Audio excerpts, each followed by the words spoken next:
मेरी ग्रेजुएशन बहाउद्दीन ज़िक्रिया मुल्तान से है और मास्टर मैं फ़ास्ट इस्लामाबाद से कर रहा हूँ। ये अलग बात है कि मैं मतलब हायर एजुकेशन के लिए शहर छोड़ चुका हूँ। तो अब ऐसा तो नहीं है कि हम अपनी जो हमारी सकाफ़त जिसको हम कहते हैं गाँव, उसको ही छोड़ दें।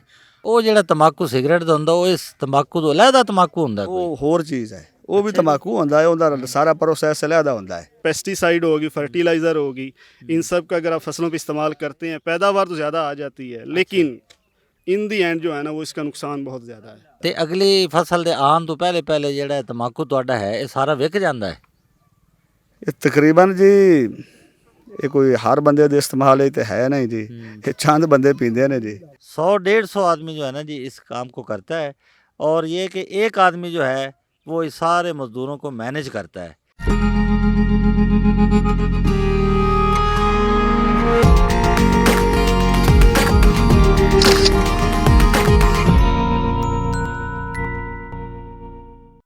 नहमदुहु व नुसल्ली अला रसूलिहिल करीम। आज हम साहिवाल के करीब गांव है 56 जीडी, वहाँ पर विजडम प्रोडक्शन की तरफ से हाज़िर हुए हैं। आजकल तंबाकू का सीज़न जा रहा है, इस सिलसिला में हम यहाँ पे आए हैं ताकि आपको बता सकें कि किन किन प्रोसेस से गुज़र कर ये तंबाकू आप तक पहुँचता है। और हम यहाँ पर यहाँ के एक बहुत बड़े ज़िम्मेदार हैं, बड़े अच्छे और मुखलिस आदमी हैं, मोहतरम मोहम्मद सलीम सगला साहब। आज हम उनके पास हाज़िर हुए हैं। जैसे कि बैकग्राउंड में आपको नज़र आ रहा है कि मज़दूर काम कर रहे हैं, तो आज हम ये सारा प्रोसेस मालूम करेंगे कि किस तरह ये तंबाकू बोया जाता है, किस मौसम में बोया जाता है और इसको काट कर इसके बाद इसके कई प्रोसेस हैं जिनमें से ये गुज़रता है और फिर आप तक ये पहुंचता है। तो मेरे साथ मोहतरम मोहम्मद सलीम सगला साहब हैं, उनके साथ उनके भाई मोहम्मद वकास सगला साहब हैं और उनके साथ उनके छोटे भाई मोहम्मद वकार सगला हैं। बाद में हम इनसे भी बात करते हैं। और मोहम्मद सलीम सगला साहब का बेटा मोहम्मद बिलाल सगला वो भी हमारे साथ है, ये स्टूडेंट है अभी। तो बात को हम आगे बढ़ाते हैं। तो सबसे पहले मैं मोहम्मद सलीम सगला साहब से ये पूछना चाहूँगा कि तंबाकू जो है ये किस मौसम में बोया जाता है? ये सारा तंबाकू की पनीरी हम काश्त करते हैं दिसंबर में। तो दिसंबर और जनवरी फरवरी 2 महीने इसकी वो पनीरी बीजी रहती है। तो पनीरी के बाद ये फरवरी और मार्च अच्छा ये ज़मीन में मुंतकिल कर देते हैं इसको। अच्छा, ये बताएं कि इसकी पनीरी जो है वो आप कहाँ से हासिल करते हैं तंबाकू की? ये तंबाकू के भी अपने वो फूल निकलते हैं इसके। अच्छा। फूल में इनका बीज होता है, वहीं से इनका बीज ले लेते हैं। ये बारीक तरह का बीज होता है, जैसे ये खिसकास का नहीं होता, इस तरह से। तो वहीं से हम ये रख लेते हैं अपनी ज़मीनों से ही।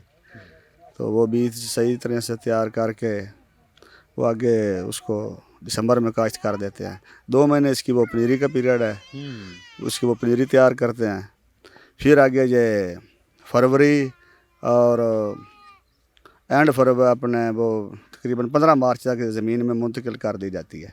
अच्छा। वो खेलियाँ बना कर ना उस पर वो लगा दी जाती है पनीरी। फिर ये तंबाकू की फसल काश्त हो जाती है। आगे वो इसका सिलसिला चल पड़ता है, उसको गोडी करते हैं, हाल इसमें चलाते हैं कि जैसे ये कपास में चलाते हैं। तो फिर आगे गोडी के करने के बाद इसके वो फूल निकल आते हैं, पौधे बड़े हो जाते हैं। जब इसके फूल निकलते हैं तो ये फूल ऊपर से तोड़ दिए जाते हैं। फूल इनके वो तोड़ने के बाद 1 महीने बाद इसको काट कर ਤੁਸੀਂ ਇਹ ਦੱਸੋ ਬਈ ਜਿਹੜਾ ਤੰਬਾਕੂ ਹੈ ਇਹ ਤੇ ਖੁਦ ਬੜਾ ਕੌੜਾ ਹੁੰਦਾ ਹੈ हाँ जी ਤੇ ਜਿਵੇਂ ਬਾਕੀ ਫਸਲਾਂ ਦੇ ਉੱਤੇ ਅਸੀਂ ਜ਼ਰਾਈ ਸਪਰੇਅ ਕਰਨੇ ਆ ਉਹਨੂੰ, ਮਤਲਬ ਉੱਤੇ ਅਸੀਂ ਉਹ ਜ਼ਹਿਰ ਪਾਉਂਦੇ ਆ ਤਾਂ ਕਿ ਕੀੜੇ ਮਕੌੜੇ ਮਰ ਜਾਣ, ਤੇ ਕਿਆ ਇਸ ਦੀ ਵੀ ਕੋਈ ਜ਼ਰੂਰਤ ਹੁੰਦੀ ਹੈ ਇਹਦੇ ਉੱਤੇ ਸਪਰੇਅ ਕਰਨ ਦੀ? ਤੇ ਆਪਣੇ ਸੁੰਡੀ ਦਾ ਹਮਲਾ ਹੁੰਦਾ ਹੈ, ਤੇਲੇ ਦਾ ਹਮਲਾ ਹੁੰਦਾ ਹੈ, ਤੇ ਤਕਰੀਬਨ ਇਹਨੂੰ ਅਸੀਂ 4 ਤੋਂ 5 ਸਪਰੇਅ ਕਰਦੇ ਹਾਂ। ਅੱਛਾ। ਹਾਂਜੀ, तो सुंडी वगैरह ते तेले वगैरह तो सारा कंट्रोल रखीदा है। अगर वो सुंडी तो या तेले तो असीं ना बचावांगे तो फसल साडी खराब हो जाएगी। अच्छा अच्छा। हाँ जी, अच्छा। एक बहुत ही नाजुक जी फसल है, बहुत ही नाजुक जी फसल है, बड़ी मेहनत तलब होती है। वो पहले पनीरी तो 2 महीने मेहनत करी दी है, उस तो बाद फिर अगे जिस जमीन च मुंतकिल हो जाता है, फिर वो अपने गोडियां करी दियां ने, 3 गोडियां होंदियां ने, अच्छा। फिर विच हल भी चलाई दे ने। ਉਸ ਤੋਂ ਬਾਅਦ ਫਿਰ ਆਪਣੇ ਇਹਨੂੰ ਖਾਦ ਵੀ ਪਾਈ ਦੀ ਹੈ, ਤਕਰੀਬਨ 8 ਤੋਂ 10 ਬੋਰੀਆਂ ਦੀ ਕਰੇ ਨੂੰ ਖਾਦ ਅਸੀਂ ਇਸਤੇਮਾਲ ਕਰਦੇ ਹਾਂ। ਅੱਛਾ। DAP, ਕੈਨ, ਯੂਰੀਆ ਵਗੈਰਾ ਇਸ ਤਰ੍ਹਾਂ ਦੀਆਂ। ਅੱਛਾ। ਤੇ 4 ਤੋਂ 5 ਸਪਰੇਅ ਹੁੰਦੇ ਨੇ। ਫਿਰ ਉਹ ਜਿਸ ਟਾਈਮ ਤੇ ਫੁੱਲ ਨਿਕਲ ਆਉਂਦੇ ਨੇ, ਫੁੱਲ ਨਿਕਲਣ ਤੋਂ ਫੁੱਲ ਤੋੜ ਦੇਈਦੇ ਨੇ। ਫੁੱਲ ਤੋੜਨ ਤੋਂ ਬਾਅਦ 1 ਮਹੀਨਾ ਫਸਲ ਖੜੀ ਰਹਿੰਦੀ ਹੈ। ਇੱਕ ਆਪਣੇ ਉਸ ਖੜੇ ਹੋਣ 1 ਮਹੀਨੇ ਤੋਂ ਬਾਅਦ ਫਿਰ ਅਸੀਂ ਇਹਨੂੰ ਕੱਟ ਦਿੰਦੇ ਹਾਂ। ਕੱਟ ਤੇ 2-3 ਧੁੱਪਾਂ ਲੱਗਦੀਆਂ ਨੇ, ਤੇ ਫਿਰ ਉਹ ਟੋਇਆ ਖੋਦ ਤੇ ਨਾ, ਟੋਏ ਦੇ ਵਿੱਚ ਉਹ ਇਹਨੂੰ ਸੁੱਟ ਦੇਈਦਾ, ਉੱਪਰ ਇਹਦੇ ਛਾਪਰ ਪਾ ਦੇਈਦਾ। ਤਕਰੀਬਨ ਇਹਨੂੰ 8 ਕੁ ਦਿਨ ਨਾ ਮਤਲਬ ਉਹਦੇ ਵਿੱਚ ਪਿਆ ਰਹਿੰਦਾ ਹੈ। ਅੱਛਾ, ਇਹ ਤੁਸੀਂ ਦੱਸੋ ਵੀ ਜਿਹੜਾ ਇਹਨੂੰ ਆਪਾਂ ਜ਼ਮੀਨ ਦੇ ਵਿੱਚ ਇਸ ਨੂੰ ਪੂਰ ਦਿੰਦੇ ਆ, ਤੋਂ ਬੰਦ ਕਰ ਦਿੰਦੇ ਆ, ਉਹਦਾ ਮਕਸਦ ਕੀ ਹੁੰਦਾ? ਅਗਰ ਇਹ ਨਾ ਕਰੀਏ ਤਾਂ ਮੁੜ ਕੀ ਨੁਕਸਾਨ ਉਸੇ? ਨੁਕਸਾਨ ਫਿਰ ਇਹ ਸਹੀ ਚੀਜ਼ ਤਿਆਰ ਹੀ ਨਹੀਂ ਹੁੰਦੀ। ਅੱਛਾ। ਇਹ ਜਿਸ ਟਾਈਮ ਉਹ ਜ਼ਮੀਨ ਦੇ ਵਿੱਚ ਜਾਂਦਾ ਹੈ ਸਹੀ ਇਹ ਤਿਆਰ ਹੁੰਦਾ ਹੈ। ਅੱਛਾ। ਹਾਂਜੀ, ਉੱਥੇ ਬਣ ਜਾਂਦਾ ਹੈ ਜੀ ਅੱਛਾ, ਤੰਬਾਕੂ। ਯਾਨੀ ਕਿ ਉੱਥੋਂ ਜ਼ਮੀਨ ਦੀ ਜਿਹੜੀ ਨਮੀ ਹੈ ਉਹਨੂੰ ਇਹ ਜਜ਼ਬ ਕਰਦਾ ਹੈ। ਹਾਂਜੀ, ਜ਼ਮੀਨ ਦੀ ਨਮੀ ਇਹ ਆਪਣਾ ਜਜ਼ਬ ਕਰਦਾ ਹੈ। ਇਹਦੇ ਵਿੱਚ ਖੁਦ ਵੀ ਬੜੀ ਨਮੀ ਹੁੰਦੀ ਹੈ। ਅੱਛਾ। ਹਾਂਜੀ, ਤੇ ਉਹ ਨਰਮ ਹੋ ਜਾਂਦਾ, ਫਿਰ ਉਹ ਕੱਢ ਦੇ ਰਸੇ ਬਣ ਜਾਂਦੇ ਨੇ। ਇੱਕ ਚੀਜ਼ ਹੈ। ਇਹ ਦੱਸੋ ਵੀ ਜ਼ਮੀਨ ਦੇ ਵਿੱਚ ਕਿੰਨੇ ਦਿਨ ਫਿਰ ਇਹਨੂੰ ਆਪਾਂ ਦਫਨ ਰੱਖਣਾ? ਤਕਰੀਬਨ 8 ਦਿਨ ਜ਼ਮੀਨ 'ਚ ਰੱਖੀਦਾ ਹੈ। ਅੱਛਾ। 8 ਤੋਂ ਦਾ ਆਪਣੇ 10 ਦਿਨ। ਅੱਛਾ, ਕੀ ਤੁਸੀਂ ਦੱਸ ਰਹੇ ਹੋ? ਸਭ ਤੋਂ ਜਿਹੜੀ ਹੈ ਨਾ ਇਹਦੇ ਵਿੱਚ ਮੁਸ਼ਕਲ ਚੀਜ਼ ਹੈ, ਹਾਂਜੀ। ਇਹ ਬਾਰਿਸ਼ ਹੁੰਦੀ ਹੈ ਕਿ ਜਿਸ ਟਾਈਮ ਇਹ ਕੱਟੀ ਦਾ ਹੈ ਨਾ, ਅਗਰ ਇਹ ਕੱਟੇ ਤੇ ਬਾਰਿਸ਼ ਆ ਗਈ ਹੈ ਨਾ, ਅਗਰ ਇਹ ਚੀਜ਼ ਤੁਹਾਡੀ ਸੋਨਾ ਹੈ ਨਾ, ਤੇ ਚਾਂਦੀ ਹੋ ਜਾਣੀ ਦੀ। ਇਹਦੇ ਵਿੱਚ ਉਹ ਜਿਹੜੀ ਹੁੰਦੀ ਹੈ ਕੌੜ, ਉਹ ਖਤਮ ਹੋ ਜਾਂਦੀ ਹੈ। ਅੱਛਾ। ਇਹ ਉਹ ਆਪਣਾ ਬੁਰਬਰਾ ਜਿਹਾ ਹੋ ਜਾਂਦਾ ਹੈ, ਠੀਕ ਕੁਆਲਿਟੀ ਨਹੀਂ ਹੁੰਦੀ ਬਣਦੀ। ਠੀਕ ਕੁਆਲਿਟੀ ਹੁੰਦੀ ਇਸ ਟਾਈਮ ਬਣਦੀ ਹੈ ਕਿ ਬਾਰਿਸ਼ ਤੋਂ ਬਚ ਜਾਵੇ, ਸਹੀ ਫਸਲ ਮਤਲਬ ਉਹ ਜ਼ਮੀਨ ਦੇ ਵਿੱਚ ਦੱਬਿਆ ਜਾਵੇ ਟੋਏ ਦੇ ਵਿੱਚ, ਫਿਰ ਅੱਗੇ ਉਹ ਵਟਿਆ ਜਾਵੇ ਤੇ ਉਹ ਠੀਕ ਹੋ ਜਾਂਦਾ ਹੈ। ਅਗਰ ਉਹ ਉਸ ਤੇ ਕੱਟੇ ਤੇ ਬਾਰਿਸ਼ ਆ ਜਾਵੇ ਤੇ ਫਿਰ ਉਹ ਜੀ ਆਪਣੀ ਜਿਹੜੀ 100 ਦੀ ਚੀਜ਼ ਹੈ ਉਹ 50 ਦੀ ਹੋ ਜਾਂਦੀ ਹੈ। ਅੱਛਾ, ਅੱਜ ਵੀ ਨਾ ਸਾਵਨ ਦੀ 2 ਹੈ, ਤੇ ਤੁਹਾਨੂੰ ਪਤਾ ਹੈ ਵੀ ਜਿਹੜਾ ਸਾਵਨ ਹੈ ਨਾ, ਇਹ ਮਹੀਨਾ ਹੀ ਬਾਰਿਸ਼ਾਂ ਦਾ ਹੈ। ਤੇ ਇਹ ਜੇ ਖੁਦਾ ਨਾ ਖਾਸਤਾ ਜੇ ਮਤਲਬ ਮੀਂਹ ਪੈ ਜਾਵੇ ਤੇ ਇਵੇਂ ਆਪਣਾ ਕੰਮ ਹੋ ਰਿਹਾ ਹੋਵੇ, ਤਾਂ ਮੁੜੇ ਇਹਦਾ ਕੋਈ ਤੁਸੀਂ ਸੋਚਿਆ ਵੀ ਜਿਸ ਤਰੀਕੇ ਨਾਲ ਤੁਸੀਂ ਫਿਰ ਕੀ ਇਹਦਾ ਫਿਰ ਕਰਦੇ ਹੋ? ਇਹ ਪਿੱਛੇ ਦੇਖ ਰਹੇ ਨੇ ਕਿੰਨੇ ਉਹ ਆਪਣੇ ਇੰਤਜ਼ਾਮ ਹੈ, ਤਰਪਾਲਾਂ ਦਾ, ਛਾਪਰਾਂ ਦਾ। ਅੱਛਾ। ਪੂਰੇ ਸਾਡੇ ਉਹ 2 ਕਿੱਲਿਆਂ ਦੇ ਵਿੱਚ ਫਸਲ ਪਈ ਹੈ, ਤੇ ਸਾਰੇ ਉੱਪਰ ਇਹਨੇ ਕਵਰੇਜ ਕਰੀਦੀ ਹੈ ਛਾਪਰਾਂ ਨਾਲ। ਅੱਛਾ। ਹਾਂਜੀ, ਪਲਾਸਟਿਕ ਨਾਲ। ਤੇ ਉਹਦੇ ਨਾਲ ਫਿਰ ਇਹ ਬਿਲਕੁਲ ਅੱਛੀ ਤਰ੍ਹਾਂ ਕਵਰ ਹੋ ਜਾਂਦਾ, ਉਹਦੇ ਨਾਲ ਬਿਹਤਰੀਨ ਹੋ ਜਾਂਦਾ ਅੱਛੀ ਤਰ੍ਹਾਂ ਨਾਲ। ਅੱਛਾ। ਹਾਂਜੀ। ਅੱਛਾ, ਮੁਹੰਮਦ ਸਲੀਮ ਸਗਲਾ ਸਾਹਿਬ, ਤੁਸੀਂ ਇਹ ਦੱਸੋ ਵੀ ਇਹ ਜਿਸ ਲਈ ਆਪਾਂ ਇਹਨੂੰ ਕੱਢ ਲੈਂਦੇ ਆ, ਯਾਨੀ ਪਨੀਰੀ ਇਹਦੀ ਕੱਢ ਦਿੱਤੀ, ਅੱਛਾ, ਕੱਢ ਕੇ ਤੇ ਉਸ ਤੋਂ ਬਾਅਦ ਸਾਰਾ ਕੰਮ ਤਿਆਰ ਹੋਣ ਤਾਈਂ ਜਿਸ ਲਈ ਬਿਲਕੁਲ ਮਤਲਬ ਵੇਚਣ ਵਾਸਤੇ ਤਿਆਰ ਹੁੰਦਾ, ਇਹ ਕਿੰਨਾ ਕੁ ਆਪਾਂ ਨੂੰ ਮਹੀਨੇ ਚਾਹੀਦੇ ਨੇ? ਇਹ ਪਨੀਰੀ ਜੀ ਇਹਦੀ 1.5-2 ਮਹੀਨੇ ਤਿਆਰ ਹੁੰਦੀ ਹੈ। ਅੱਛਾ ਜੀ। ਪਨੀਰੀ ਤਿਆਰ ਹੋਣ ਦੇ ਬਾਅਦ ਇਸ ਟਾਈਮ ਜ਼ਮੀਨ ਵਿੱਚ ਮੁੰਤਕਿਲ ਹੁੰਦਾ ਹੈ, ਜ਼ਮੀਨ ਦੇ ਵਿੱਚ ਇਹਨੂੰ ਤਕਰੀਬਨ 3 ਮਹੀਨੇ ਖੜਾ ਰਹਿੰਦਾ ਹੈ। ਅੱਛਾ। ਹਾਂਜੀ, ਉਹ 3 ਮਹੀਨਿਆਂ ਤੋਂ ਬਾਅਦ ਜਿਸ ਟਾਈਮ ਟੋਏ 'ਚ ਆ ਜਾਂਦਾ ਹੈ, ਟੋਏ ਤੋਂ ਬਾਅਦ ਇਹ ਆਪਣੇ ਤਕਰੀਬਨ 1 ਮਹੀਨੇ ਤਿਆਰ ਹੋ ਜਾਂਦਾ ਹੈ ਅੱਗੇ ਵੇਚਣ ਸੇਲ ਕਰਨ ਵਾਸਤੇ। ਅੱਛਾ ਜੀ। 4 ਮਹੀਨੇ ਪਨੀਰੀ ਤੋਂ ਬਾਅਦ ਜੀ ਇਹਦਾ ਟਾਈਮ ਹੈ, ਤੇ 2 ਮਹੀਨੇ 1.5-2 ਮਹੀਨੇ ਪਨੀਰੀ ਦੀ ਹੈ। अच्छा, तकरीबन तकरीबन 6 महीने की मुकम्मल फसल है। हाँ जी, ये 6 महीने जो हैं वो लग जाते हैं, यानी कि पनीरी लगाने से लेकर एंड तक 6 महीने हमें दरकार है। तो हम बात को आगे बढ़ाते हैं, इनसे भी बातें होंगी। अच्छा जी, सलीम सगला साहब, ਤੁਹਾਨੂੰ ਅਸੀਂ ਪੁੱਛਣਾ ਚਾਹੁੰਦੇ ਹਾਂ ਵੀ ਜ਼ਮੀਨ ਹੈ, ਇਹ ਤਾਂ ਬੜੀਆਂ ਫਸਲਾਂ ਹੋ ਸਕਦੀਆਂ ਨੇ, ਜਿਹੜੀ ਮਰਜ਼ੀ ਲਾ ਲਓ। ਤੇ ਇਹ ਜਿਹੜੀ ਆਪਣੀ ਜ਼ਮੀਨ ਹੈ ਸਾਹੀਵਾਲ ਦੇ ਇਲਾਕੇ 'ਚ ਰਾਵੀ ਦੇ ਕਿਨਾਰੇ ਤੇ ਆਪਾਂ ਬੈਠੇ ਹਾਂ, ਤੇ ਇਹਦੇ ਵਿੱਚ ਮਤਲਬ ਹੋਰ ਵੀ ਫਸਲ ਹੋ ਸਕਦੀਆਂ, ਤੇ ਤੁਸੀਂ ਇਹ ਤੰਬਾਕੂ ਦਾ ਹੀ ਕਿਉਂ ਇੰਤਖਾਬ ਕੀਤਾ ਵੀ ਅਸੀਂ ਤੰਬਾਕੂ ਹੀ ਲਾਣਾ ਹੈ? ਇਹਦੀ ਕੀ ਵਜ੍ਹਾ ਹੋ ਸਕਦੀ ਹੈ? ਫਸਲਾਂ ਤਾਂ ਜੀ ਜ਼ਮੀਨ ਅੱਲਾਹ ਤਾਲਾ ਦੀ ਬਣਾਈ ਹੋਈ ਚੀਜ਼ ਹੈ ਜੀ। ਇੱਥੇ ਤਾਂ ਹਰ ਫਸਲ ਹੀ ਹੋ ਜਾਂਦੀ ਹੈ, ਮੱਕੀ, ਤੰਬਾਕੂ, ਆਪਣੇ ਆਲੂ। ਅਸੀਂ ਆਲਰੇਡੀ ਜ਼ਿਮੀਂਦਾਰਾ ਕਰਦੇ ਹਾਂ, ਆਲੂ ਦਾ, ਮੱਕੀ ਦਾ, ਤੰਬਾਕੂ ਦਾ ਜਾਂ ਝੋਨੇ ਦਾ, ਇਹ ਚੀਜ਼ਾਂ ਦਾ ਅਸੀਂ ਜ਼ਿਮੀਂਦਾਰਾ ਕਰਦੇ ਹਾਂ। ਤੇ ਤਮਾਕੂ ਇਹ ਜ਼ਰਾ ਕੈਸ਼ ਖਰਾਬ ਤਾਂ ਨਹੀਂ ਹੈ ਜੀ, ਇਹਦਾ ਫੌਰੀ ਤੁਸੀਂ ਵੱਟੋ ਤੇ ਇਹਦਾ ਕੈਸ਼ ਨਹੀਂ ਮਿਲ ਸਕਦਾ। ਅੱਛਾ ਹਾਂਜੀ, ਇਹ ਜ਼ਰਾ ਕਿ ਨਾ ਉਹ ਪੈਸੇ ਇਹਦੇ ਲੇਟ ਆਉਂਦੇ ਨੇ, ਲੇਕਿਨ ਇਹਦਾ ਉਹ ਰੇਟ ਅੱਛਾ ਹੁੰਦਾ ਸੀ, ਤਕਰੀਬਨ 10 ਤੋਂ 12,000 ਰੁਪਏ ਮਨ ਤੱਕ ਸੇਲ ਕਰਦੇ ਹਾਂ ਜੀ। ਅੱਛਾ ਤੇ ਇਹ ਹੋ ਜਾਂਦਾ ਹੈ ਏਕੜ ਦੇ ਵਿੱਚੋਂ 20 ਤੋਂ 35 ਮਣ ਅੱਛਾ ਇੱਕ ਏਕੜ ਵਿੱਚੋਂ ਨਿਕਲ ਜਾਂਦਾ ਹੈ ਜੀ। ਤੇ ਉਹ ਜ਼ਰਾ ਸਾਨੂੰ ਪੈਸੇ ਅੱਛੇ ਮਿਲ ਜਾਂਦੇ ਨੇ ਅਗਰ ਫਸਲ ਅੱਛੀ ਹੋ ਜਾਵੇ ਤਾਂ ਮੌਸਮ ਠੀਕ ਅੱਛਾ ਤੇ ਅਗਲੀ ਫਸਲ ਦੇ ਆਉਣ ਤੋਂ ਪਹਿਲੇ ਪਹਿਲੇ ਜਿਹੜਾ ਤੰਬਾਕੂ ਤੁਹਾਡਾ ਹੈ ਇਹ ਸਾਰਾ ਵਿਕ ਜਾਂਦਾ ਹੈ? ਇਹ ਤਕਰੀਬਨ ਜੀ ਇਹ ਕੋਈ ਹਰ ਬੰਦੇ ਦੇ ਇਸਤੇਮਾਲ ਲਈ ਤੇ ਹੈ ਨਹੀਂ ਜੀ, ਇਹ ਚੰਦ ਬੰਦੇ ਪੀਂਦੇ ਨੇ ਜੀ। ਇੱਕ ਉਹ ਮਤਲਬ ਜਿਸ ਤਰ੍ਹਾਂ ਸਿਗਰਟ ਹੁੰਦੀ ਹੈ, ਹਰ ਬੰਦਾ ਨਹੀਂ ਪੀਂਦਾ, ਕੋਈ ਕੋਈ ਪੀਂਦਾ ਹੈ। ਤੇ ਤਕਰੀਬਨ ਉਹ ਅਗਰ ਵਿਕ ਜਾਵੇ ਤੇ ਆ ਜਾਵੇ ਤਾਂ ਗਾਹਕ ਇਹਦੀ ਮੰਡੀ ਮੁੰਡੀ ਹੈ ਕੋਈ ਨਹੀਂ ਇੱਥੇ। ਇਹ ਦੇਸੀ ਤੰਬਾਕੂ ਦੀ, ਅੱਛਾ ਸਿਗਰਟ ਵਾਲੇ ਤੰਬਾਕੂ ਦਾ ਬਕਾਇਦਾ ਪ੍ਰੋਸੈਸ ਹੈ, ਗਵਰਨਮੈਂਟ ਨੇ ਬਣਾਇਆ ਹੋਇਆ। ਅੱਛਾ ਉਹ ਜਿਹੜਾ ਤੰਬਾਕੂ ਸਿਗਰਟ ਦਾ ਹੁੰਦਾ ਉਹ ਇਸ ਤੰਬਾਕੂ ਤੋਂ ਅਲੱਗਾ ਤੰਬਾਕੂ ਹੁੰਦਾ ਕੋਈ? ਉਹ ਹੋਰ ਚੀਜ਼ ਹੈ, ਉਹ ਵੀ ਤੰਬਾਕੂ ਹੁੰਦਾ ਹੈ, ਉਹਦਾ ਸਾਰਾ ਪ੍ਰੋਸੈਸ ਅਲੱਗਾ ਹੁੰਦਾ ਹੈ। ਅੱਛਾ ਅੱਛਾ ਹਾਂਜੀ, ਉਹ ਟੋਏ ਵਿੱਚ ਨਹੀਂ ਦੱਬਿਆ ਜਾਂਦਾ, ਉਹ ਪੱਤੇ ਤੋੜਦੇ ਨਾ ਤੇ ਉਹਦੇ ਵਿੱਚ ਉਹ ਰੱਸੀ ਜੀ ਪਾ ਦੇ ਵਿੱਚ ਉਹ ਭੱਠੀਆਂ ਦੇ ਸੁਕਾਉਂਦੇ ਨੇ ਤੇ ਉਹ ਸਾਰਾ ਸਿਸਟਮ ਹੋਰ ਉਹਦੇ ਗੱਠਾ ਬੰਨਦੇ ਨੇ, ਇਹਦਾ ਸਾਰਾ ਸਿਸਟਮ ਅਲੱਗਾ ਹੈ। ਅੱਛਾ ਅੱਛਾ ਜੀ ਮੁਹੰਮਦ ਸਲੀਮ ਸਗਲਾ ਸਾਹਿਬ, ਇਹ ਅੱਜ ਕੱਲ੍ਹ ਜਿਹੜੀ ਫਸਲਾਂ ਆ ਰਹੀਆਂ ਨੇ ਹਰ ਸ਼ਹਿਰ ਦੇ ਵਿੱਚ ਜਿੱਦਤ ਆ ਗਈ ਹੈ, ਬੜੀ ਕੋਸ਼ਿਸ਼ ਹੋ ਰਹੀ ਹੈ, ਇਹ ਮਹਿਕਮਾ ਬੜਾ ਤਰੱਕੀ ਕਰ ਗਿਆ ਹੈ, ਠੀਕ ਹੈ ਨਾ ਜੀ। ਪਹਿਲੇ ਉਹ ਦੂਸਰੇ ਹਾਲ ਹੁੰਦੇ ਆਣ ਉਹ ਜਿਹੜੇ ਜਨਾਬ ਲੱਕੜੀ ਦੇ, ਤੇ ਹੁਣ ਉਹ ਸਾਰਾ ਕੰਮ ਪਿੱਛੇ ਹੁੰਦੇ ਸੀ, ਹਾਂਜੀ ਹੁਣ ਤਰੱਕੀ ਹੋ ਗਈ ਹੈ। ਤੇ ਇਹਦੇ ਵਾਸਤੇ ਵੀ ਕੋਈ ਸਪੈਸ਼ਲ ਪਨੀਰੀ ਕੋਈ ਇਹਦਾ ਬੀਜ ਹੁੰਦਾ ਜਿਹੜਾ ਤੁਸੀਂ ਲਿਆਉਂਦੇ ਹੋ ਵੀ ਫਸਲ ਜ਼ਿਆਦਾ ਹੋਵੇ? ਨਹੀਂ ਜੀ ਨਹੀਂ, ਇਹਦਾ ਕੋਈ ਸਪੈਸ਼ਲ ਬੀਜ ਨਹੀਂ ਜੀ ਇਸ ਦੇਸੀ ਤੰਬਾਕੂ ਦਾ, ਇਹ ਸਾਰਾ ਉਹ ਰਵਾਇਤੀ ਆ ਰਿਹਾ ਹੈ। ਅੱਛਾ ਇਸ ਆਪਣੇ ਤੰਬਾਕੂ ਦਾ ਸਿਲਸਿਲਾ ਜੋ ਕੁਛ ਹੈ ਉਹ ਕੋ ਪਹਿਲੇ ਦਾ ਹੈ, ਨਾ ਕੋਈ ਇਸ ਦਾ ਕੋਈ ਸਾਇੰਟਿਫਿਕ ਸਾਇੰਸਦਾਨ ਜਿਹੜਾ ਨਵਾਂ ਕੋਈ ਬੀਜ ਵਗੈਰਾ ਆਪਣੇ ਇਜਾਦ ਕਰ ਰਹੇ ਨੇ, ਇਸ ਤੇ ਕੰਮ ਕਰਦੇ ਨੇ, ਕੋਈ ਨਹੀਂ। ਉਹੀ ਬੀਜ ਹਨ ਜਿਹੜੇ ਪੁਰਾਣੇ ਚੱਲੇ ਆਉਂਦੇ ਨੇ। हाँ ठीक है, यानी बाकी हर चीज़ में तरक्की हुई है, मगर ये कहते हैं कि पुरानी पनीरी जो है ना उसी को हम लगाते हैं और इसी तरह वो बनता है और इसको आगे वो सेल कर देते हैं। तो इनसे बात होगी, इनके साथ इनके भाई मोहम्मद वकास हैं जो इनका हाथ बटाते हैं, तो हम उनसे भी पूछते हैं कि आप इनके साथ किस तरह तावन करते हैं। हाँ जी मोहम्मद वकास साहब, ਇਹ ਤੁਹਾਡੇ ਕੋਲ ਕੀ ਚੀਜ਼ ਹੈ ਤੇ ਇਹਦੇ ਬਾਰੇ ਸਾਨੂੰ ਜ਼ਰਾ ਦੱਸੋ, ਤੇ ਨਾਲੇ ਤੁਸੀਂ ਕੀ ਤਾਵਨ ਕਰਦੇ ਹੋ ਸਲੀਮ ਸਾਹਿਬ ਦੇ ਨਾਲ? ਇਹ ਸਰ ਜੀ ਇਹਦੀ ਪਨੀਰੀ ਹੈ, ਇਸ ਚੀਜ਼ ਵੇਖੋ, ਇਸ ਚੀਜ਼ ਪਨੀਰੀ ਤੋਂ ਅੱਗੇ ਕਾਸ਼ ਕੀਤੀ ਜਾਂਦੀ ਹੈ ਪਨੀਰੀ, ਇਹ ਇਹਦਾ ਬੀਜ ਹੈ। ਇੱਥੋਂ ਅੱਗੇ ਪਨੀਰੀ ਤਿਆਰ ਹੋਣੀ ਹੈ ਤੇ ਲੱਗਣਾ ਕਿਆਰੀਆਂ 'ਚ। ਅੱਛਾ ਤੇ ਬਾਹਰ ਸਾਡੀ ਜਿਹੜਾ ਕੰਮ ਹੁੰਦਾ ਉਹ ਮੇਰੇ ਜਿਵੇਂ ਹੈ, ਅੱਛਾ ਅੱਗੇ ਵੇਚਣਾ ਵਚਾਉਣਾ ਜੋ ਕਰਨਾ ਕਰਾਉਣਾ ਉਹ ਭਾਈ ਸਲੀਮ ਦੇ ਜਿਵੇਂ ਹੈ, ਅੱਛਾ ਬਾਹਰ ਦਾ ਸਾਰਾ ਕੰਟਰੋਲ ਮੇਰੇ ਜਿਵੇਂ ਹੈ। ਠੀਕ ਹੈ। ਅੱਛਾ ਆਪਣੇ ਭਾਈ ਵਕਾਸ ਸਾਹਿਬ, ਤੁਸੀਂ ਇਹ ਗੱਲ ਦੱਸੋ ਭਈ ਇਹ ਕੰਮ ਜਿਹੜਾ ਬੜਾ ਲੰਮਾ ਚੌੜਾ ਹੈ, ਇਹਨੂੰ ਕੋਈ ਆਪਾਂ ਘਰ ਦੇ ਵਿੱਚ ਤਾਂ ਰਹਿ ਕੇ ਕਰ ਨਹੀਂ ਸਕਦੇ, ਚੰਦ ਬੰਦੇ, ਇਹ ਬਹੁਤ ਇਹਦੇ ਵਾਸਤੇ ਇੱਕ ਆਪਾਂ ਨੂੰ ਲੇਬਰ ਚਾਹੀਦੀ ਹੈ। ਤੇ ਇਹਦੇ ਵਾਸਤੇ ਤੁਸੀਂ ਉਹ ਜਿਹੜੀ ਲੇਬਰ ਹੈ ਉਹਦਾ ਕੀ ਇੰਤਜ਼ਾਮ ਕਰਦੇ ਹੋ, ਕਿੱਥੋਂ ਲੈ ਕੇ ਆਉਂਦੇ ਹੋ, ਤੇ ਕਿੰਨੇ ਕੁ ਬੰਦੇ ਹੋਵਣ ਤਾਂ ਇਹ ਕੰਮ ਜਿਹੜਾ ਸੋਹਣੀ ਤਰ੍ਹਾਂ ਹੋ ਸਕਦਾ ਹੈ? ਸਰ ਜੀ ਇਹ ਲੇਬਰ ਸ਼ੁਰੂ ਤੋਂ ਹੀ ਟ੍ਰੇਨ ਹੈ, ਨਸਲ ਵੀ ਇਹ ਚਲਦੀ ਆ ਰਹੀ ਹੈ। ਅੱਛਾ ਹਾਂਜੀ, ਤੇ ਇਹ ਦੂਰ ਦਰਾਜ਼ ਦੇ ਇਲਾਕਿਆਂ 'ਚ ਹੁੰਦੇ ਨੇ ਤੇ ਹਰ ਬੰਦਾ ਇਹ ਕੰਮ ਨਹੀਂ ਕਰ ਸਕਦਾ। ਤੇ ਇਹਦੇ ਵਿੱਚ ਕਿੰਨੇ ਕੁ ਬੰਦੇ ਹੁੰਦੇ ਨੇ ਜਿਹੜੇ ਇਹ ਕੰਮ ਕਰਦੇ ਨੇ? ਇਹਦੇ 100-150 ਬੰਦਾ ਹੁੰਦਾ ਤੁਹਾਡੇ ਪਿੱਛੇ ਕੰਮ कर रहे हैं। अच्छा 100-150 आदमी जो है ना जी इस काम को करता है, और ये कि एक आदमी जो है वो इस सारे मज़दूरों को मैनेज करता है।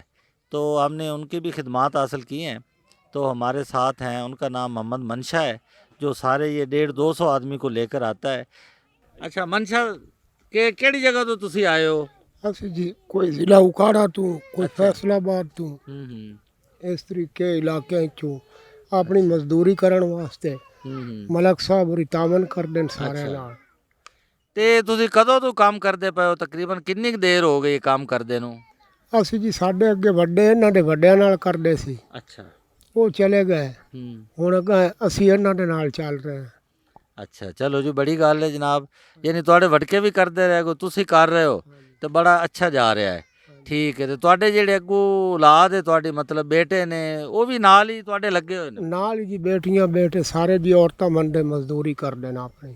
ਅੱਛਾ ਅੱਛਾ ਠੀਕ ਹੈ। ਅੱਛਾ ਤੁਸੀਂ ਇਹ ਦੱਸੋ ਭਈ ਤੁਸੀਂ ਹੁਣ ਇਹਨਾਂ ਦੇ ਨਾਲ ਕੰਮ ਕਰ ਰਹੇ ਹੋ, ਤੁਹਾਡਾ ਬੜਾ ਤਜਰਬਾ ਹੋ ਗਿਆ ਕੰਮ ਕਰਦੇ ਨੂੰ, ਤੰਬਾਕੂ ਦਾ, ਤੁਸੀਂ ਬੜੇ ਤੰਬਾਕੂ ਉਹ ਵੱਟੇ ਨੇ, ਤੇ ਤੁਸੀਂ ਇਹ ਮਹਿਸੂਸ ਕਰਦੇ ਹੋ ਵੀ ਇਹ ਕਈ ਕਿਸਮਾਂ ਦਾ ਹੁੰਦਾ, ਕੋਈ ਜ਼ਿਆਦਾ ਕੌੜਾ ਹੈ, ਕੋਈ ਥੋੜਾ ਕੌੜਾ ਹੈ, ਕੋਈ ਇਸ ਤਰ੍ਹਾਂ ਦੀ? ਅੱਛਾ ਜਿਹੜੇ ਜੀ ਅੱਗੇ ਜਿਵੇਂ ਮਲਕ ਸਾਹਿਬ ਹੋਰੀ ਦੱਸ ਰਹੇ ਨੇ ਨਾ, ਕਿ ਜੇ ਬਾਰਿਸ਼ ਪੈ ਜਾਵੇ ਤਾਂ ਖਰਾਬ ਹੋ ਜਾਂਦਾ। ਅੱਛਾ। ਉਹ ਥੋੜਾ ਕੌੜਾ ਹੁੰਦਾ ਹੈ, ਬਾਕੀ ਵੀ ਉਹ ਹੀ ਚੱਲਦਾ ਆ ਰਿਹਾ ਹੈ। ਉਵੇਂ ਹੀ ਪ੍ਰੋਜੈਕਟ ਇਸ ਤੰਬਾਕੂ ਦਾ ਚੱਲਦਾ ਆ ਰਿਹਾ ਹੈ। ਜਿਹੜਾ ਖਰਾਬ ਹੋ ਜਾਂਦਾ ਹੈ ਉਹ ਸਾਰਿਆਂ ਨੂੰ ਪਤਾ ਲੱਗ ਜਾਂਦਾ ਖਰਾਬ ਹੈ, ਮਾਲਕਾਂ ਨੂੰ ਵੀ ਉਹਨੂੰ ਕੰਡਮ ਕਰ ਦਿੰਦਾ। ਅੱਛਾ। ਤੇ ਬਾਕੀ ਇਹਨਾਂ ਤੋਂ ਅਸੀਂ ਸਾਨੂੰ ਸੁੱਖ ਦੁੱਖ ਕੋਈ ਨਹੀਂ, ਤਕਲੀਫ ਅੱਛਾ। ਨਹੀਂ ਦਿੰਦੇ ਕਿਸੇ ਨੂੰ। ਯਾਨੀ ਕਿ ਉਹ ਕਿਸੇ ਆਖਿਆ ਨਾ ਹੈ ਤਲਕ ਬਹੁਤ ਬੰਦਾ ਹੈ ਮਜ਼ਦੂਰ ਕੇ ਔਕਾਤ, ਤੁਸੀਂ ਹੁਣ ਮਜ਼ਦੂਰੀ ਕਰ ਰਹੇ ਹੋ ਹਾਂਜੀ ਤੇ ਇਹ ਤੁਹਾਡੇ ਮਾਲਕ ਨੇ, ਬੜੀ ਦੇਰ ਤੋਂ ਤੁਸੀਂ ਇਹਨਾਂ ਦੇ ਨਾਲ ਲੱਗੇ ਹੋਏ ਹੋ, ਹਾਂਜੀ ਤੁਸੀਂ ਆਪਦੇ ਬੱਚੇ ਵੀ ਆਪਦੇ ਬੇਟੀਆਂ ਵੀ ਲੈ ਕੇ ਆਉਂਦੇ ਹੋ ਤੇ ਤੁਸੀਂ ਇਸ ਤੇ ਮੁਤਮਿਨ ਹੋ ਵੀ ਤੁਹਾਨੂੰ ਇਹ ਜੋ ਮਜ਼ਦੂਰੀ ਦਿੰਦੇ ਨੇ ਠੀਕ ਹੈ? ਹਾਂਜੀ, ਜੋ ਜੀ ਸਾਈਡ ਤੇ ਚੱਲਦੀ ਹੈ ਨਾ ਉਸ ਦੇ ਹਿਸਾਬ ਨਾਲ ਸਾਨੂੰ ਮਜ਼ਦੂਰੀ ਮਿਲਦੀ। ਬਾਜੇ ਬਾਜੇ ਮੁਤਾਲਬਾ भी कर लेने, वो मान जाने ना, चलो ठीक है। अच्छा। हाँ जी, बिल्कुल सही है जी। वो कह रहे हैं जी कि अगर हमें इसके अलावा भी ज़रूरत हो तो ये मोहतरम सलीम सगला साहब वो भी हमारी ज़रूरियात को पूरी करते हैं। यानी ये मंशा साहब जो सब प्रोग्राम को चला रहे हैं, मज़दूरों के हेड हैं, वो इस चीज़ से मुतमन है। तो अब हम इस तरह आगे बढ़ते हैं। मोहतरम मोहम्मद सलीम सगला साहब के एक छोटे भाई मोहम्मद वकार सगला साहब, जो कि फास्ट यूनिवर्सिटी इस्लामाबाद में इस वक्त स्टूडेंट हैं और वो आजकल इत्फाक से आए हुए हैं, तो हम उनसे भी कुछ सवालात करते हैं, वो भी इसमें दिलचस्पी ले रहे हैं। तो हम देखते हैं कि वो इस बारे में क्या कहते हैं। हाँ जी, आप तो स्टूडेंट हैं जी, साहिवाल पहले आप पढ़ते रहे, फिर आप इस्लामाबाद चले गए, वहाँ आप रंगीनियों में रोशनियों में खो गए हैं। तो अब आपको ये माहौल कैसा लगता है? यहाँ पर अब आप इनके साथ हैं, तो इस बारे में आप बताएं। वैसे एक्चुअली जो हमारी बैकग्राउंडिंग वो बेसिकली गांव से ही है। मतलब हम फर्स्ट डे से यहीं पे हैं, मेरे ददियाल भी यहीं पे थे, ठीक है। और हमारी जितनी भी फैमिली है वो सारी गांव से ही बिलोंग करती है। ये एक अलग बात है कि पढ़ने के सिलसिले में मेरी ग्रेजुएशन बहाउद्दीन ज़िक्रिया मुल्तान से है और मास्टर मैं फास्ट इस्लामाबाद से कर रहा हूँ। ये एक अलग बात है कि मैं मतलब हायर एजुकेशन के लिए शहर छोड़ चुका हूँ। तो अब ऐसा तो नहीं है कि हम अपनी जो हमारी सकाफ़त जिसको हम कहते हैं गाँव, उसको ही छोड़ दें। और वैसे अगर हम बात करें कि पसंद और नापसंद की, तो गांव की ज़िंदगी वाकई बहुत पसंद है, एक मज़े की ज़िंदगी है। और यहाँ जहाँ पे हम रह रहे हैं वो तो वाकई एक शहाना ज़िंदगी है। अल्लाह ताला ऐसी ज़िंदगी हर इंसान को अता फ़रमाए, क्योंकि हर इंसान के पास सोर्सेज और रिसोर्सेज डिफरेंट है। हर गांव वाला एक तरह नहीं रह रहा है, ठीक है। हर कोई मतलब शहाना लाइफ नहीं गुजार रहा है। ये अल्लाह का लाख लाख शुक्र है और हम इस ब्लेसिंग के अल्लाह के आगे शुक्रगुजार होते हैं। और हमारी दुआ है कि अल्लाह ताला ऐसी ज़िंदगी और ऐसे रिसोर्सेज हर इंसान को मुहैया करे। माशाल्लाह भाई वकार साहब ने बड़ी खूबसूरत बातें की हैं, क्योंकि यहीं से इनकी प्रोडक्शन होती है, यहाँ से पैसा कमाते हैं। तो इस तरह करके ये जब आगे कॉलेज यूनिवर्सिटी जाके पढ़ेंगे तो यही ज़ाहिर है कि नए तरीके जो हैं, जदीद तरीके अपनाएंगे और ये जो फसलें हैं मज़ीद अच्छे तरीके से पैदा होंगी, ये जदीद उलूम हासिल करेंगे।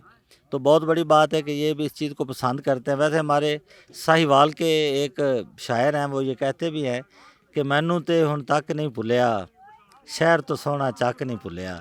तो ये विलेज, इसकी ज़िंदगी इंतहाई खूबसूरत ज़िंदगी है। भाई वकार साहब, हम आपसे ये पूछना चाहते हैं कि आप माशाल्लाह स्कूल, कॉलेज, यूनिवर्सिटी तक पहुंच चुके हैं, कई मदारज आपने इस तरह तय किए हैं, तो ज़ाहिर है आपका विजन काफ़ी वास्ट है।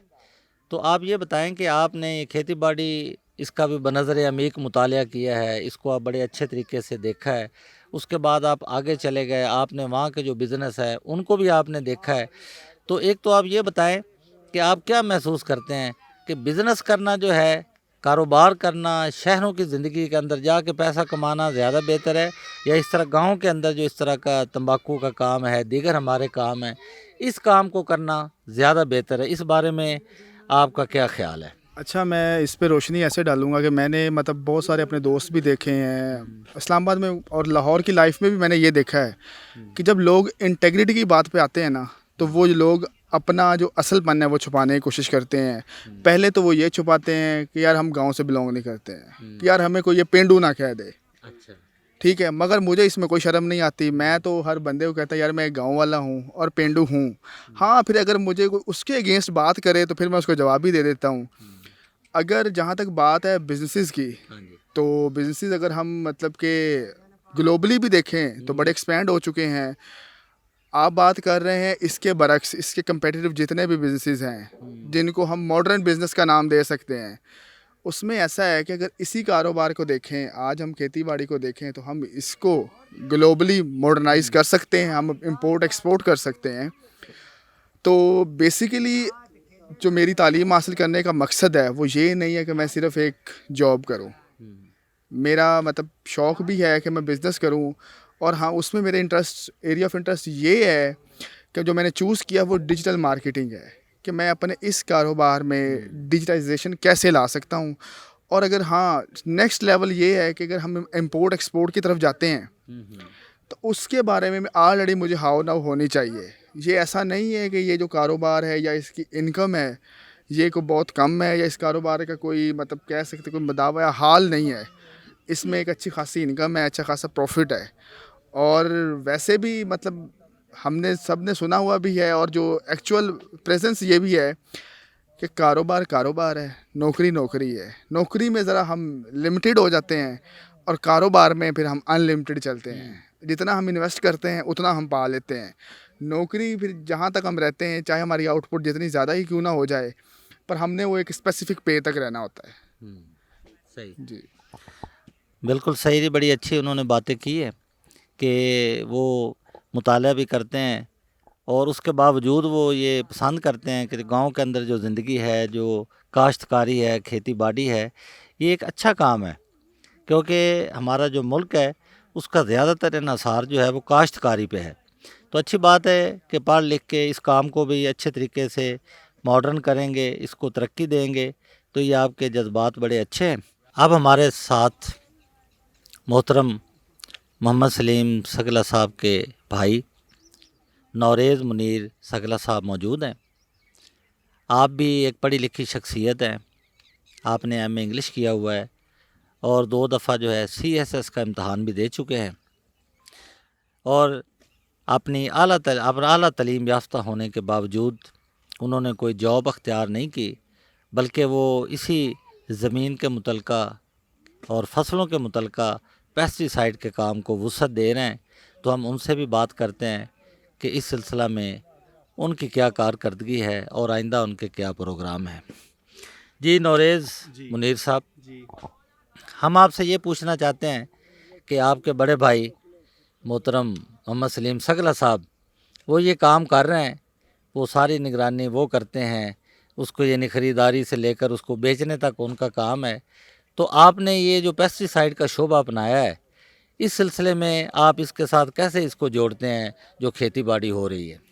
देखिए जी, हमारा जो है ना सारा इधर ज़मींदारा है, एग्रीकल्चर है। ज़ाहिर है एग्री ज़मींदारे का पेस्टिसाइड और फर्टिलाइज़र के साथ जो है ना वो एक चोली दामन का साथ कह सकते हैं, ठीक है ना भाई। सलीम वो ज़मींदारा सारा करते हैं, मैं जो है ना मेरा फर्टिलाइज़र और पेस्टिसाइड का बिज़नेस है, ठीक हो गया।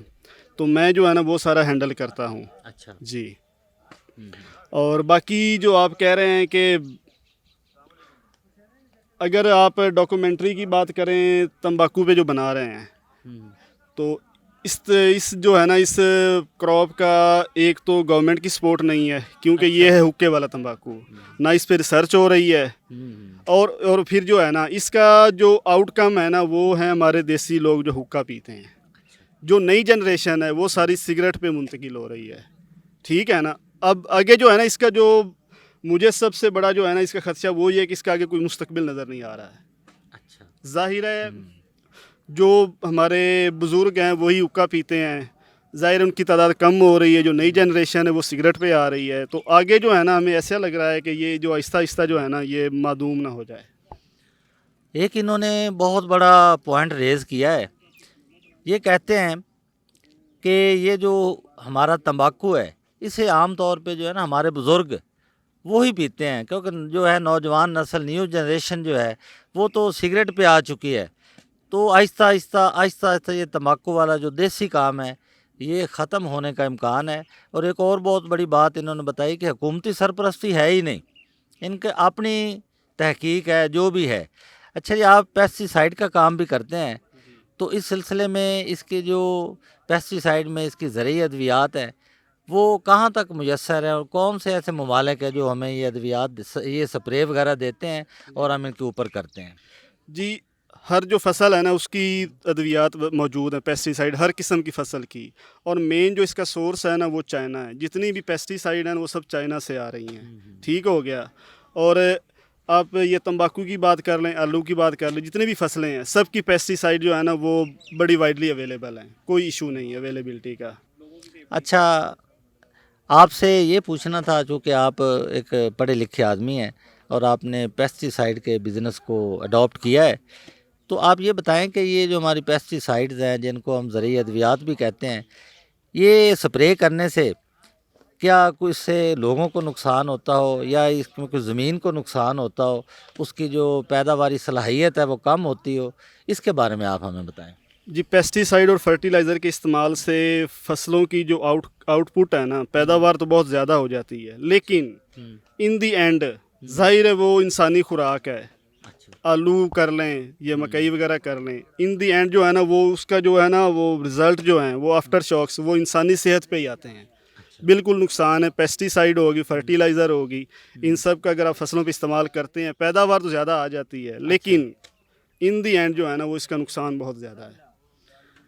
तो जी, नौरेज़ मुनीर साहब जो है ये बता रहे हैं कि जितने ये पेस्टिसाइड है जिनका ये स्प्रे करते हैं, इनका एट द एंड लॉस ज़रूर है। अगर फ़ायदा है तो वो सिर्फ़ ये है कि वो पैदावार जो है वो बहुत ज़्यादा बढ़ जाती है, तो इसका नुकसान तो है। बहरहाल अब ये हमारी मजबूरी है। तो क्या इसके बारे में आपके ज़हन में कोई तजवीज़ है कि जो इंसानियत उसको नुकसान भी ना हो और पैदावार भी ज़्यादा हो जाए? इसका एक वर्ड यूज़ होता है ऑर्गेनिक। जैसे फॉरेन कंट्रीज़ में ऑर्गेनिक फूड होता है, ऑर्गेनिक जो है ना वेजिटेबल्स होती हैं, वो चीज़ें जो है ना वो उन पे बिल्कुल कोई पेस्टिसाइड कोई फर्टिलाइज़र यूज़ नहीं करते, सारे जो है ना नेचुरल रिसोर्सेज यूज़ करते हैं, लेकिन उसकी जो है ना वो पैदावार कम होती है। अब वो जिस तरह की सूरत हाल है ये हमारी मजबूरी बन चुकी है। अगर पेस्टिसाइड और फर्टिलाइज़र इस्तेमाल ना करें तो ये पैदावारी बहुत कम आएगी। ज़ाहिर है फिर वो जो है ना वो किसान को उसका ज़र मुबादला कम आएगा। ज़ाहिर है वो मजबूरी बन चुकी है। ये आज के दौर का जो है ना ये समझ लें कि इंटरलिंक हो चुका है। इसके बगैर वो फसलों का कुछ भी आउटकम नहीं, बहुत कम होता है। अच्छा नौरेज़ मुनीर साहब, हम आपसे ये पूछना चाहते हैं कि आप देखते हैं कि लोग सिगरेट के अंदर भी तंबाकू पीते हैं और ये हुक्के के अंदर इस्तेमाल करते हैं आम तौर पे, तो क्या वो जो सिगरेट के अंदर तंबाकू इस्तेमाल होता है वो इससे कोई डिफरेंट होता है? क्योंकि हमारे साहिवाल में ना इधर कादराबाद के करीब एक लेक्सन टोबैको कंपनी है जो सिगरेट वगैरह बनाते हैं और पूरे मुल्क को वो सप्लाई करते हैं। क्या वो तंबाकू जो उसके अंदर इस्तेमाल होता है वो इससे डिफरेंट है या यही तंबाकू होता है? जी, हुक्के वाला और जो सिगरेट वाला तंबाकू है ना बिल्कुल डिफरेंट है। अच्छा, ये और चीज़ है, वो और चीज़ है।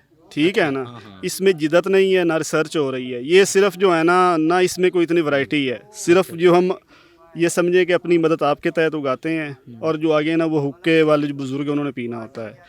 अच्छा, जो है ना सिगरेट वाला तंबाकू उसमें काफ़ी वैरायटी है, उस पर रिसर्च भी हो रही है और कंपनियां जो है ना इन्वेस्टमेंट भी कर रही हैं। अच्छा, और ये दोनों बिल्कुल अलग अलग हैं। और वो जो सिगरेट वाला तंबाकू है उसका जो पौधा है ना तकरीबन वो 4 से 5 फुट होता है अच्छा, और लंबे लंबे पत्ते होते हैं। इससे बिल्कुल जो है ना वो अलग चीज़ है। अच्छा। जी जी। अच्छा, ये इसका कोई ये मतलब तो नहीं निकलता भी वो ज़्यादा रिफ़ाइन करते हैं उसको, जो तंबाकू सिगरेट के अंदर इस्तेमाल होता है, इसको हम बिल्कुल रिफ़ाइन नहीं करते, इसको इसी तरह फ़ौरी इस्तेमाल करते हैं, तो कोई ये यानी सेहत के लिहाज से कहीं ये ज़्यादा मुज़र तो नहीं? जी, इसका सेहत के लिहाज से तो इतना नुकसान नहीं है। ठीक है ना, हुक्के में इस्तेमाल होता है इस वजह से। जो सिगरेट वाला तंबाकू है ज़ाहिर है वो आजकल वो जहाँ भी जाएं जो है ना वो स्मोकिंग इज़ इंजीरियस कह रहे हैं। ज़ाहिर है वो उसका नुकसान है, कैंसर वगैरह आगे काफ़ी मसले हैं। सिगरेट वाले तंबाकू का ज़्यादा नुकसान है। अच्छा, जी जी। ठीक है जी। चलो जी, इसके बाद हम आगे बढ़ते हैं और इस प्रोसेस को देखते हैं जो ये काम हो रहा है कि वो काम कैसे हो रहा है। मौजूद नाजरीन, आज हम साहिवाल में मोहम्मद सलीम सगला साहब के डेरे पे हाज़िर हुए। उनके साथ उनके भाई नौरेज़ मुनीर सगला साहब, मोहम्मद वक़ार सगला साहब और मोहम्मद वक़ार सगला साहब मौजूद थे। उन्होंने हमें बहुत ज़्यादा मालूमात दी, तंबाकू के बारे में हमें बहुत कुछ बताया। तो मैं ये समझता हूँ कि ये वो कारोबार है जिसका फ़ायदा ज़्यादातर हमारे बुज़ुर्गों को हो रहा है, जो बूढ़े हैं, क्योंकि जो जवान हैं वो सिगरेट की तरफ चले गए हैं, और जो बूढ़े हैं, पुराने बुज़ुर्ग हैं, वो ये देसी तंबाकू इस्तेमाल करते हैं। और ये पनीरी से लेकर काटना और इसको दफन करना और उसके बाद इसको बेचना, ये सारा इनका अपना देसी प्रोसेस है।